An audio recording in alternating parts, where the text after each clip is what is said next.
El tema del sistema comunicativo en Egipto, y yo creo que es un sistema que puede ser extensible a otros países de la zona, era un modelo básicamente dual, en una parte controlada directamente por el régimen, por el modelo político, por el sistema político, y otro modelo dominado por clases económicas preponderantes, en las cuales se suponía que había una libertad de opinión, que a la práctica no era del todo real, porque había ciertos temas en los cuales no se podía discutir, y especialmente sensible eran cosas como la salud del presidente, etcétera, etcétera.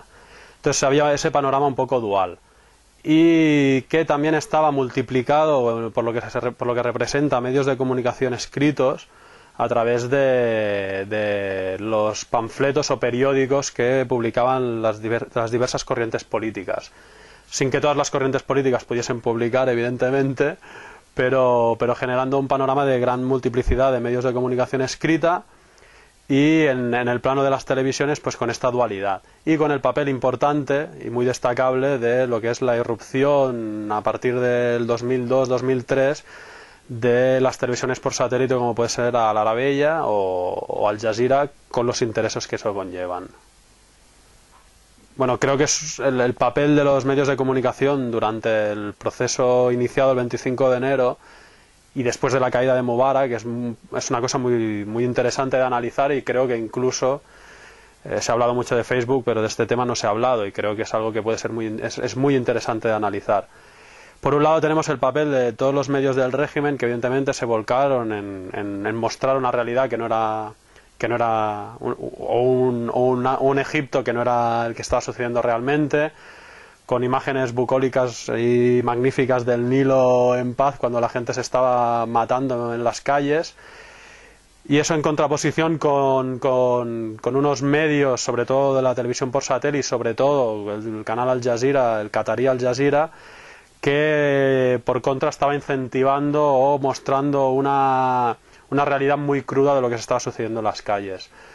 Luego también están los medios privados que intentaban jugar pues el papel según los intereses de la línea editorial que tenían, la mayoría cercanos a la revolución.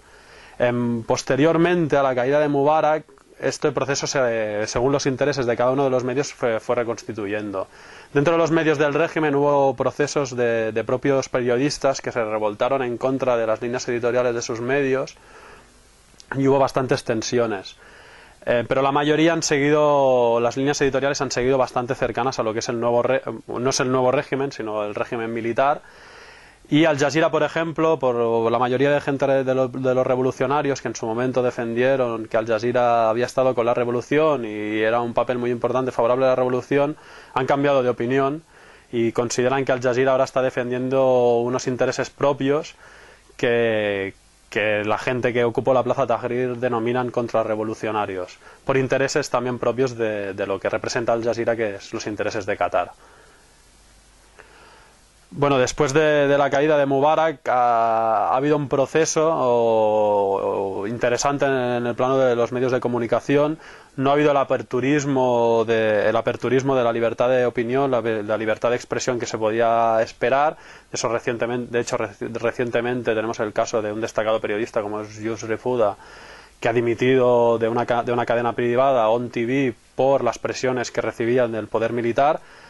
Se han sucedido algunos casos en los cuales la coacción a medios ha sido amplia. Los medios controlados por el Estado siguen difundiendo mentiras, como es el caso de los ataques a los coptos del 9 de octubre, mentiras contrastadas, incitando incluso al odio sectario. Y luego también hay un proceso nacido de la base revolucionaria que está intentando crear medios de comunicación propios. Todavía no sabemos si estos medios van a llegar a ser convencionales o van a intentar utilizar los sistemas tradicionales de comunicación, modernos de comunicación, las redes sociales, pero se están constituyendo medios un poco más populares que intentan difundir la comunicación transversal. La irrupción del capitalismo dentro o de los grandes inversores dentro del panorama comunicativo es algo que ya sucedía desde hace muchos años, y era uno de los factores que tenía ese supuesto aperturismo que tenía el régimen de Mubarak,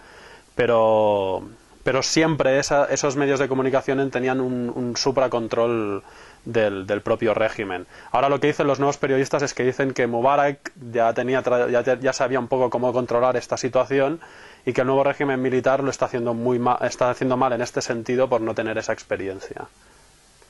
Sobre el papel que ha tenido Internet o las redes sociales en lo que fue el alzamiento del 25 de enero, el alzamiento popular, hay muchas cosas a decir en realidad, pero la verdad es que el movimiento Facebook, el movimiento Twitter es un movimiento construido o que se sustenta sobre una gente de clase media alta o alta, con bastante contacto con Occidente, que tuvieron un papel muy importante en el proceso revolucionario, pero que tampoco son la base social real de ese proceso. Son una parte, pero no son el todo, ¿no? De hecho, mucha gente que bajó yo en la calle directamente el 25 de enero, estando en la calle, gente me preguntaba qué son estas manifestaciones.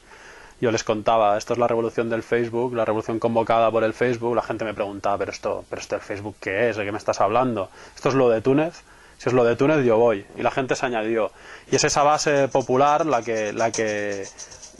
apretó y empujó para que el proceso revolucionario avanzara, porque esta gente era la gente que tenía menos que perder y mucho más que ganar. Cosa bastante distinta a la gente de la generación del Facebook, del Twitter, etcétera, etcétera.